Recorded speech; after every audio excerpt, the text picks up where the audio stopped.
ఎక్కడికి వెళ్ళొచ్చావమ్మా? సినిమాకి నానమ్మ. సినిమాకి వెళ్తే పుస్తకం ఎందుకు? అంటే అసలు ఎగ్జామ్స్ ఉన్నాయి కదా, ఇంటర్వెల్లో చదువుకుందామని తీసుకెళ్ళాను. ఫంక్షన్ కి చీర కట్టుకోనా గీ చీర కట్టుకోనా?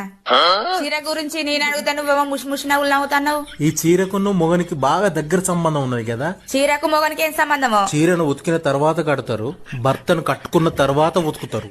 ఇదే భర్తకు చీరకు సంబంధం. రెండు కట్టుకునుడే, రెండు ఉతుకుడే. అబ్బా జోరుదారుగా తయారైనావు, ఎటు పోతానావు? ఏ ఏడికి లేదు గీడికే, చీరలు కలిసి జాకెట్ కోసం హైదరాబాద్ పోతానా. అబ్బర కొడుక, ఎక్కడి పెద్ద పెళ్లి, ఎక్కడి హైదరాబాదు. ఎట్లా చేసి బస్సు ఫ్రీ అనే కదా. ఏంటి, నాకు ఒకవేళ దయ్యం పడితే మీరేం చేస్తారు? దయ్యానికి దయ్యం పట్టదే. అందుకేనా మీకు ఎప్పుడు దయ్యం పట్టలేదు? నాకు ఆల్రెడీ పట్టి నా పక్కనే కూర్చుంది. ఏంటి లక్ష్మి పిచ్చిదానిలా చేయి చూసుకుంటున్నా? ఒకసారి నీ చెయ్యలా ఇవ్వు. యూట్యూబ్ వీడియోలు చూసి జాతకాలు చెప్పడం నేర్చుకున్నావా ఏంటి? అదేం కాదు, నాకు జీవిత భాగస్వామి రేఖ ఒకటే ఉంది, నీకు రెండు ఉన్నాయి. నాకు జీవిత భాగస్వామి రేఖలు రెండున్నాయా? ఇంకా రెండు ఉండొచ్చు కదా. ఏంటి ఫేస్ లో రంగులు మారుతున్నాయి? చచ్చా, నేను ఎలాంటి నీకు తెలియదా లక్ష్మి? అవునులే, నేనే తప్పు. నా మొగుడు దాంతో పోతున్నాడు, నా మొగుడు దీంతో పోతున్నాడు. ఎంతసేపటికి మొగుడిని అనుమానించే పనిలోనే ఉంటారు. కట్టుకున్న మొగుడిని అనుమానిస్తే పుట్టగత లేకుండా పోతాయి. అర్థమైందా? మమ్మీ డాడీ ఫోన్ ఎంగేజ్ వస్తుంది. పొద్దున ఫోన్ చేశా, ఎంగేజ్ వచ్చింది. మధ్యాహ్నం ఫోన్ చేశా, ఎంగేజ్ వచ్చింది. ఇప్పుడు కూడా ఎంగేజ్ వస్తుంది. దేంతో మాట్లాడుతున్నాడో ఏందో. వచ్చిన తర్వాత కాల్ రికార్డింగ్ పెట్టాలి. ఓయ్, మన పెళ్లి రోజు నా బెస్ట్ ఫ్రెండ్ వచ్చింది చూడు, అందంగా ఉండేది. అరే నాకెందుకు గుర్తుకులేదే? Maroon colour dress, high heels, pink colour lipstick. అవును, మరి ఆ రోజు నేనే లిప్స్టిక్ వేసుకున్నా. అమ్మా ఏం లేదు, ఇప్పుడు వినాయక చవితి అయితే వినాయకుడిని ఇంటికి తీసుకొస్తాము, దీపావళి అయితే పటాసులు ఇంటికి తీసుకొస్తాం కదా. అయితే ఏం లేదు, రేపు లవర్స్ డే కదా, లవర్ ని చెప్పు తెగిపోద్ది యాదవా.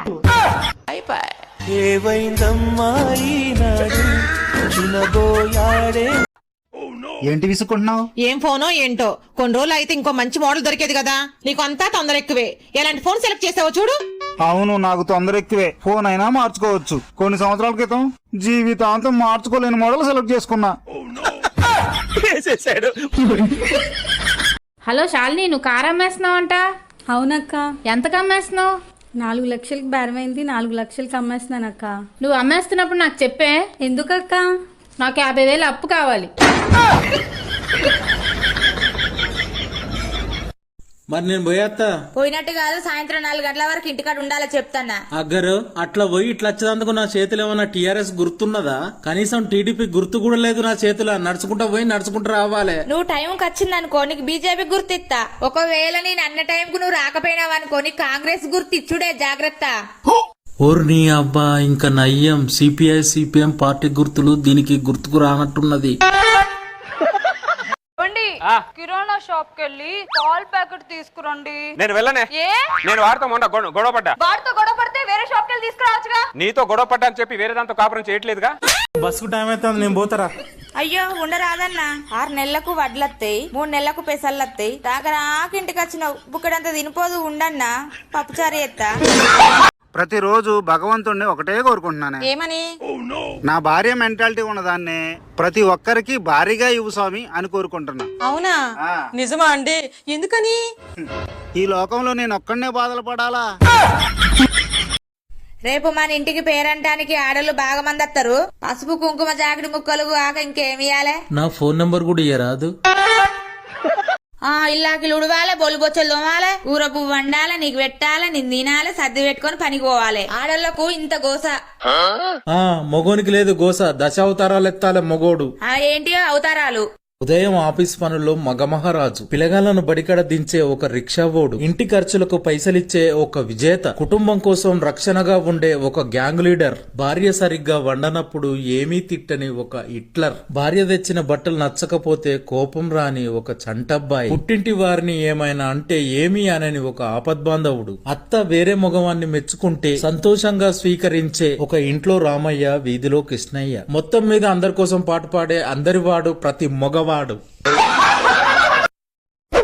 అవునండి, ప్రపంచంలో తెలివైన వాళ్ళు ఎంత శాతం ఉంటారు? 1% మందే ఉంటారు. అవునా? అవును, ఎన్ని సంబంధాలు వచ్చినా పెళ్లి చేసుకోకుండా ఉన్న వాళ్ళే తెలివైన వాళ్ళు. అంటే పెళ్లి చేసుకున్న వాళ్ళందరూ మీ ఉద్దేశంలో తెలుగు తక్కువనా? కాదు, నాలా అమాయకులు. ఓ దేవుడా, ఒక 2-3 కోట్లుంటే కింద పడాయి, నేను పైకి వచ్చిన తర్వాత తిరిగి ఇచ్చేస్తా. పైసలు రెడీగా ఉన్నాయి, పైకొచ్చి తీసుకుపో. మబ్బులు కమ్మినా నువ్వే గుర్తొస్తావు, మేఘాలు ఉరిమినా నువ్వే గుర్తొస్తావు, చినుకులలో తడిసినా నువ్వే గుర్తొస్తావు. ఇంతకీ నా గొడుగు ఎప్పుడిస్తావు? చైనాలో 2వ పెళ్లి చేసుకోరంటే. అవునా? ఎందుకని? బహుశా అందరి మొహాలు ఒకేలాగుంటాయి కదా, ఆ మాత్రం దానికి ఇంకా 2వ పెళ్లి ఎందుకు అని ఫీలింగ్ ఏమో. ఏంటి, నేను మీకు ఒక మాట చెప్పాలనుకుంటున్నానండి. మన పిల్లలు ఇప్పుడు పెద్దవాళ్ళు అయ్యారు కదా, వాళ్ళతో కోపంగా మాట్లాడకండి. వాళ్ళు నాన్న అని పిలిచినప్పుడు ఏంటో చెప్పు అని ప్రేమగా అడగండి తప్ప కోపంగా అరవకండి. సరే అమ్మా. ఏట్రా?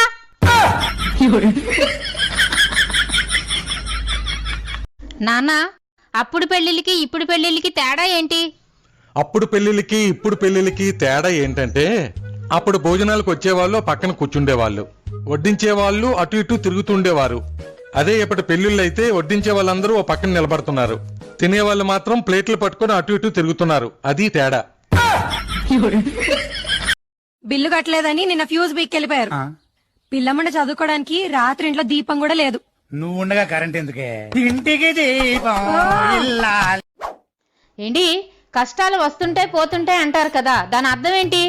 మీ అమ్మా నాన్న వస్తుంటారు పోతుంటారు. మరి సుఖాలు వస్తుంటాయి పోతుంటాయి అంటారు కదా, దాని అర్థం ఏంటో? మా అమ్మా నాన్న వస్తుంటారు పోతుంటారు. ఆగండి, పెళ్ళంటే ఏంటి? పెళ్ళంటే స్వర్గద్వారం లాంటిదే, కాకపోతే లోపలికి వెళ్ళేది కాదు, బయటికి వెళ్ళేది. మరి పెళ్ళం అంటే? మొగుణ్ణి స్వర్గంలో నుండి నరకంలోకి లాగేసే యమదూత.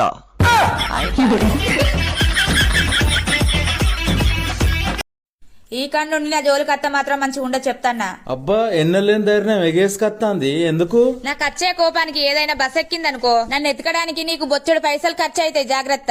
చచ్చే, నీ జోలికి నీ వార్తకు అత్తె నన్ను అడుగు. ఎప్పుడు భార్య దగ్గర సీక్రెట్స్ దాచి పెడుతూ ఉంటాడు, ఎందుకట్లా? Generally smoking is injurious to health, secret sharing is injurious to health. Subbarao గారు, మనం అలా చేద్దామండి. ఓ పని చేయండి, మీరు శర్మ గారితో ఒకసారి మాట్లాడండి. ఫోన్లో ఎవరితో మాట్లాడుతున్నారండి? ఆన్లైన్ లో మీటింగ్ అవుతుంది, అందరూ మాట్లాడుకుంటున్నాం. అవునా? ఎంతమంది మాట్లాడుకుంటున్నారు? ఓ 30-35 మంది ఉంటాం. అయితే ఉండండి, అందరికి టీ పెట్టి తీసుకొచ్చేస్తాను.